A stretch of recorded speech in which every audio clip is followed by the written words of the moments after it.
Romansa terlarang, antar aku dan kakak-kakak tiriku. Halo, selamat datang di Angga Rules. Di sini tempatnya kamu santai, rebahan, dan tenggelam dalam cerita-cerita yang gak biasa. Cerita cinta ada. Drama banyak. Plot twist tenang, pasti ada juga. Siap buat ikutan masuk ke dunia imajinasi bareng aku? Yuk kita mulai ceritanya. Bab 10. POV Isla. Malam itu seharusnya dingin dan menusuk, tapi aku justru merasa panas. Seperti ada seseorang yang berbaring di sampingku, karena rasa hangat itu berasal dari panas tubuh. Aku pun membuka mata mencoba mencari tahu penyebabnya. Saat menoleh ke sisi tempat tidur, aku melihat Jinho sedang berbaring miring menghadapku dengan bagian atas tubuhnya telanjang. Apa yang dia lakukan di tempat tidurku? Dan kenapa dia telanjang? Yang lebih gawat, kenapa jantungku berdebar cuma karena melihatnya seperti itu? Tanganku secara refleks terulur pelan-pelan hendak menyentuh bahunya. Tapi tiba-tiba matanya terbuka dan langsung menatapku tajam. Aku panik dan langsung menarik tanganku dan bangkit dari tempat tidur berniat kabur. Tapi belum sempat jauh, dia menarikku kembali dan membaringkanku lalu menindih tubuhku. Ah ah! Aku terbangun sambil menjerit, aku terduduk tegak di ranjang dengan napas memburu. Pintu kamarku tiba-tiba terbuka. Ibu masuk tergesa-gesa. Isla, ada apa? Ia duduk di depanku, kedua tangannya menggenggam bahuku. Aku hanya bisa menatapnya dengan mata membelalak, mencoba menenangkan diri. Butuh air? Tanya ibu lembut sambil mengusap kepalaku. Aku mengangguk cepat. Dia pun keluar kamar. Tanganku menyentuh dada kiriku. Jantungku masih berdetak kencang. Mimpi apa barusan? Kenapa aku bisa mimpi seperti itu tentang Jinho? Astaga! Aku langsung malu sendiri. Dan seolah belum cukup buruk. Kamu baik-baik saja? Aku menoleh spontan. Itu. Jinho. Sial. Aku langsung berdiri dan mendorongnya keluar kamar sebelum dia sempat melangkah lebih jauh, padahal itu hanya ilusi. Pintu langsung kubanting dan kukunci. Tepat saat itu, ibu datang membawa segelas air. Isla? Kenapa kamu kunci pintunya? Ini airnya, bukan nak. Aku nggak apa-apa, Bu. Aku cuma mau tidur lagi. Teriakku panik, lalu mematikan lampu dan masuk ke bawah selimut dan menutupi seluruh tubuh. Apa yang terjadi denganku sebenarnya? Sejak kejadian itu, aku nggak bisa berhenti menghindar dari Jinho. Aku yakin dia sadar aku mulai aneh karena selalu kabur, selalu sembunyi, bahkan walau dia jelas-jelas melihatku. Aku nggak tahu harus bagaimana. Rasanya canggung. Karena mimpi konyol itu. Siapa yang waras mimpi hal seksi tentang saudara tirinya sendiri? Pagi ini aku sengaja berangkat sekolah lebih awal supaya nggak ketemu dia. Tapi sekarang aku nyesel karena perutku kosong dan mulai terasa perih. Gawat asam lambung bisa kambuh. Aku duduk di meja sendirian, menunduk lemas melihat teman-teman lain sarapan enak. Kafetaria sekolah memang buka pagi-pagi, tapi tidak menyediakan sarapan. Aku lapar banget, gumamku pelan saat perutku mulai berbunyi. Tiba-tiba kantong kertas muncul di hadapanku.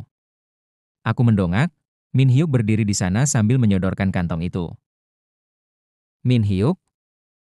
Kamu belum sarapan kan? Nada suaranya tetap tenang, seperti biasa. Keren tapi hangat. Kok kamu tahu? Dia duduk di kursi seberangku lalu membuka kantong itu dan mengeluarkan roti krim dari toko roti. Makanlah. Aku belikan buatmu, katanya sambil mendorongnya ke arahku. Kenapa? Apa maksudmu? Maksudku, kenapa kamu belikan aku roti? Aku nggak minta loh. Dia menunduk sebentar lalu tersenyum canggung. Aku lihat roti itu di toko, terus aku jadi ingat kamu. Ingat aku? Ulangku pelan sambil menatapnya lekat-lekat. Astaga, bisa nggak sih kamu langsung makan aja? Dia tiba-tiba berseru seperti orang frustasi. Kenapa dia yang marah? Aku mulai membuka bungkus roti dan menggigitnya sambil mengamati ekspresinya. Wajahnya sedikit kesal tapi matanya tetap hangat. Aku teringat ucapan Love sebelumnya. Dan entah kenapa aku ingin tahu lebih jauh. Min Hyuk. Apa? Kita pernah ketemu sebelumnya ya? Dia menatapku lama lalu menjawab, katanya kita sekelas dulu. Tapi karena kamu gak suka aku waktu itu, sekarang kamu pura-pura lupa ya? Aku terdiam. Kalimatnya membuatku bingung. Dia bilang aku dulu suka dia? Itu nggak mungkin. Aku memang pernah kecelakaan, tapi aku nggak ingat punya amnesia. Aku terus makan roti sambil mencoba mengingat. Wajahnya terasa familiar. Semakin kutatap semakin kenangan itu muncul. Aku ingat. Dia yang dulu jadi pasangan pengantinku dalam drama pernikahan saat sekolah dasar. Aku jadi pengantin wanita, dia pengantin pria. Karena kami masih kecil kami dilarang adegan cium. Tiba-tiba Min Hyuk bersuara dan menyadarkanku. Apa yang kamu lihat? Eh, dia berdiri lalu berjalan ke arahku. Wajahnya mendekat. Tangan kirinya memegang daguku dan ciuman. Bibirnya menyentuhku lembut dan hangat. Mata kami bertemu. Aku langsung terdorong ke realita. Kami di kafetaria. Aku langsung mendorongnya menjauh dan menutup mulutku dengan panik. Apa yang barusan kamu lakukan? Dia menggaruk kepalanya sambil menghindari tatapanku. Kenapa sih setiap cewek selalu tanya begitu setiap kali dicium? Ya karena kamu tiba-tiba nyosor aja, bentakku. Aku cuma pengen tahu rasa krim di bibirmu, bukan ide bagus kalau aku ngomong langsung kan? Dan nyium aku itu ide yang bagus? Aku makin emosi. Aku udah jelasin kan? Astaga. Dia marah? Harusnya aku yang marah. Tapi tiba-tiba aku tertawa. Entah kenapa ekspresinya lucu banget. Min Hyuk juga tertawa. Aku mulai ingat kamu sekarang, kataku sambil menahan senyum. Kamu pengantin prianya ya? Dia tersenyum kecil dan memalingkan muka. Kupikir kamu gak akan ingat. Mungkin ini cara kamu menebus masa kecil karena dulu kita gak boleh ciuman? Mungkin. Kami tertawa bersama sampai pandangannya tertuju ke belakangku. Aku menoleh. Subin. Aku langsung kesal. Lagi-lagi dia muncul di momen yang salah. Ngapain tuh orang kesini? Gerutu Min Hyuk. Dia langsung berdiri, aku menyusul. Apa maumu? Tanya Min Hyuk pada Subin. Mata Subin mengarah padaku. Aku mau bicara sama dia, katanya sambil menunjukku. Aku? Aku butuh sesuatu darimu. Butuh apa? Aku merasa nggak pernah utang apa-apa padanya. Tapi ekspresinya serius, dan aku curiga ini bukan hal sepele. Subin, aku tidak ingin bicara denganmu, kataku tiba-tiba sambil mengerutkan alis. Kenapa? Tanyanya mencoba mendekat. Kau dengar sendiri kucing. Isla tidak ingin bicara denganmu, sela Min Hyuk sambil mendorong dada Subin dengan tangannya. Keduanya saling menatap tajam. Aku tak tahu kenapa mereka bersikap seperti ini. Karena khawatir mereka benar-benar akan berkelahi, aku buru-buru menengahi. Min Hyuk, kau tak perlu memanggil Subin dengan sebutan aneh seperti itu. Subin menyeringai menatap Min Hyuk. Kau dengar Rocky? Mereka terdengar seperti dua anak kecil yang saling ejek, seperti dulu saat teman sekelas suka cari gara-gara satu sama lain. Apa sebenarnya yang terjadi dengan kalian? Kenapa tiba-tiba bertengkar? Tanyaku sambil menatap keduanya bergantian. Aku tahu kenapa, kata Subin masih dengan tatapan tajam ke Min Hyuk. Karena aku bilang aku menyukai Isla dan ingin merebutnya kembali darimu kan? Apa? Aku membelalak menatap Subin. Akulah pria pertama yang Isla sukai. Kau hanya teman masa kecil yang bahkan tak pernah diberi kesempatan sejak awal, seru Min Hyuk, suaranya meninggi. Keduanya mulai saling dorong, meskipun aku masih berada di antara mereka. Ini benar-benar tak bisa dipercaya, di kafetaria pula. Aku punya kesempatan. Tapi kau muncul begitu saja. Subin membalas mendorong balik. Aku jauh lebih pantas mendapatkannya daripada kau, dan aku tidak akan membiarkanmu memilikinya. Apa kau bilang? Seru Min Hyuk sebelum mendorongku ke samping. Aku jatuh terduduk dan dalam sekejap mereka sudah saling mencengkeram kerah baju satu sama lain. Mereka benar-benar melupakan kehadiranku. Padahal akulah yang jadi sumber pertengkaran ini. Bocah-bocah menyebalkan. Apa yang akan kau lakukan, hah? Tantang Subin. Benar-benar mau mencoba peruntunganmu denganku? Balas Min Hyuk. Baiklah. Kita selesaikan sekarang juga. Diam kalian berdua. Aku berteriak sekuat tenaga begitu berhasil berdiri lagi. Aku tak tahu seperti apa wajahku saat itu, tapi melihat ekspresi mereka yang terdiam, aku yakin aku tampak sangat marah. Aku terengah-engah menahan emosi. Beberapa siswa menatap kami dari kejauhan. Aku melotot ke arah Min Hyuk, wajahnya langsung berubah tegang. Lalu ke Subin, dia menghindari tatapanku. Aku menunduk menghembuskan napas panjang sambil menahan marah. Apa yang bisa kalian katakan setelah berkelahi seperti anak-anak? Mereka hanya diam. Aku menatap mereka satu persatu lagi. Sabar Isla, sabar. Min Hyuk, kau sadar tidak kalau kau mendorongku sebelum menyerang Subin? Dan kau Subin, kenapa malah memprovokasi dengan omongan tak masuk akal? Nada suaraku meninggi. Tahukah kalian kalau aku terjatuh dan bisa saja terluka? Kalian ini egois seperti bocah kecil. Maafkan aku Isla, ucap Min Hyuk sambil memegang tangan kananku, bersikap manis dan cemberut. Aku tidak sengaja mendorongmu. Serius? Kau mencoba bersikap manis sekarang? Sindir Subin. Jangan ajak aku bicara, balas Min Hyuk tajam. Aku memutar pandangan ke arah Subin. Dia menyentuh pelan lengan kiriku untuk menarik perhatianku. Maaf karena kami bertengkar di depanmu. Aku tidak bermaksud cari masalah. Aku hanya ingin bicara. Apa yang ingin kau bicarakan? Tanyaku. Bukan di sini.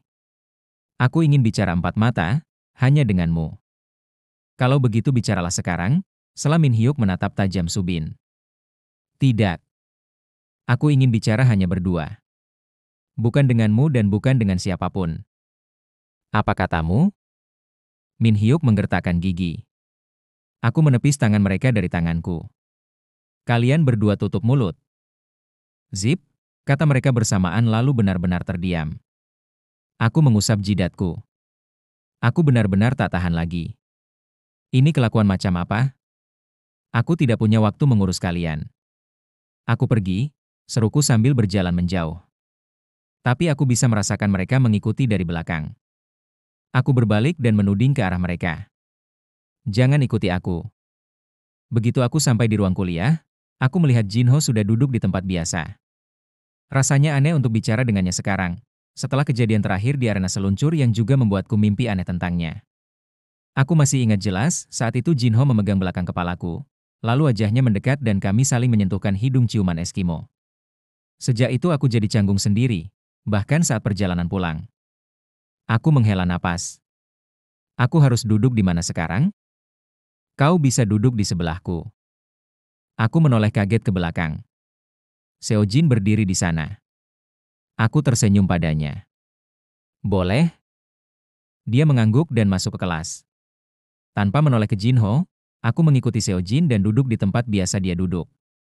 Kenapa kau tiba-tiba pindah tempat duduk? Tanya Seojin sambil melepas tasnya.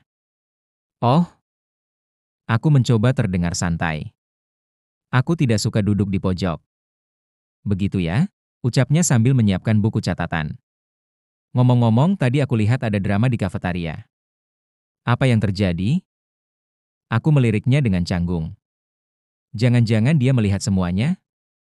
Kelihatannya seperti dua cowok yang berantem karena kamu. Kayak Jinho dan Mizuki waktu itu, lanjutnya. Aku tertawa kikuk.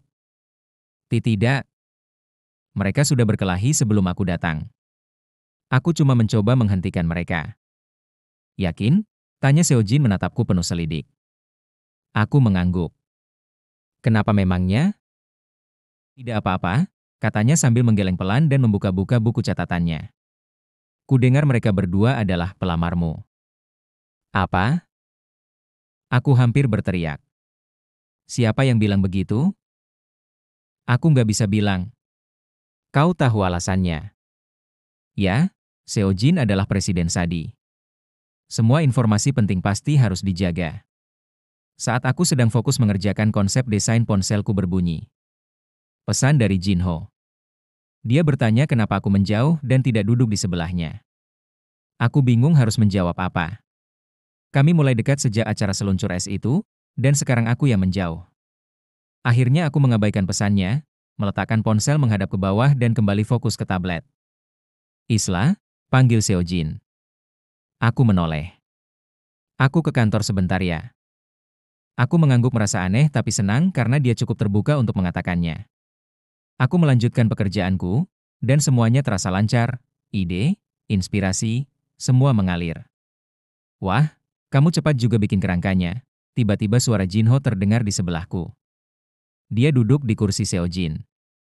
Aku menatapnya bingung sementara jantungku mulai panik. Ada apa? Kenapa wajahmu begitu? Tanyanya. Tidak ada. Aku buru-buru membereskan meja dan memasukkan semua barang ke dalam tas. Eh, mau kemana kamu? Tanyanya lagi tapi aku tidak menjawab. Bahkan aku membawa juga barang Seojin dan langsung pergi dari kelas. Setelah meminta izin Thea yang untungnya mengizinkan, aku bergegas ke kantor Seojin. Tanpa mengetuk, aku menerobos masuk.